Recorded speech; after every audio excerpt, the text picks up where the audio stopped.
ఇది ప్రియా కథ.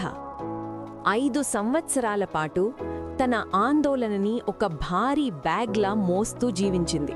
ప్రతిరోజు ఒక యుద్ధంలాంటి రోజే. ఎవరికి చెప్పాలో తెలీదు.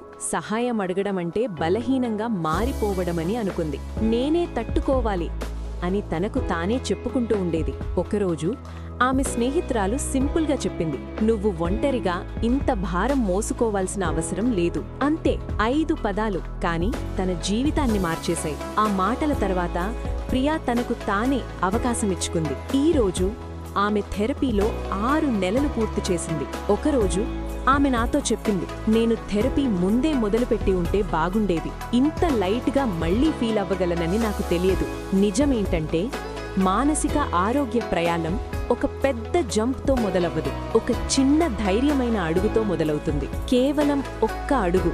ఇప్పుడే చెప్పు, సపోర్ట్ అడగకుండా నిన్ను వెనక్కి లాగుతున్న ఒక్క విషయం ఏమిటి? నువ్వు ఒంటరి కాదు.